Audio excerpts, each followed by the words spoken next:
അടിവാരത്ത് എത്തിയിരിക്കുകയാണ്. ഇനി ഇവിടെ നിന്ന് കുറച്ചുകൂടി സഞ്ചരിച്ചാൽ നമുക്ക് സൺറൈസ് പോയിന്റിലേക്ക് എത്താനായിട്ട് കഴിയും.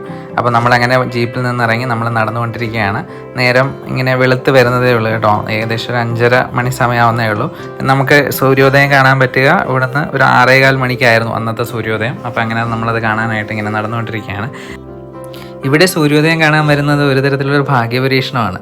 നമ്മൾക്ക് ഭാഗ്യമുണ്ടെങ്കിൽ സൂര്യനെ നമുക്ക് കാണാൻ പറ്റും. കാര്യം വേറൊന്നുമല്ല കേട്ടോ, നമ്മുടെ ഈ ഒരു അന്തരീക്ഷം അതാണ്. കാര്യം എപ്പോഴും ചിലപ്പോൾ മഞ്ഞ് മൂടി കിടക്കുന്ന അവസ്ഥയുണ്ടാവും, ചിലപ്പോൾ തെളിഞ്ഞ മാനമായിരിക്കും. അപ്പോൾ നമുക്കൊന്ന് ഭാഗ്യം പരീക്ഷിച്ച് നോക്കിയാലോ. അങ്ങനെ നമ്മൾ കുറച്ച് നേരം വെയിറ്റ് ചെയ്തു. അപ്പോൾ മാനമൊക്കെ ചെറുതായിട്ട് തെളിഞ്ഞ് വരുന്നുണ്ട്. അതിനിടയ്ക്ക് നല്ല രീതിയിൽ മഞ്ഞുണ്ട് കേട്ടോ. അപ്പോൾ നമ്മൾ സൂര്യനെ കാണാൻ പറ്റുമെന്നുള്ള പ്രതീക്ഷയോടെ നിൽക്കുകയാണ്. ലോകത്തിലെ തന്നെ ഏറ്റവും ഭംഗിയുള്ള സൂര്യോദയം എന്നാണ് നമ്മുടെ കൊളുക്കുമലയിലെ സൂര്യോദയത്തെ വിശേഷിപ്പിക്കുന്നത്. നമ്മൾ ഈ സൂര്യോദയം കാണാൻ നിൽക്കുന്ന സ്ഥലം, അതായത് കൊളുക്കുമല എന്ന് പറയുന്ന ഈ പ്രദേശം യഥാർത്ഥത്തിൽ തമിഴ്നാടിൻ്റേതാണ് കേട്ടോ.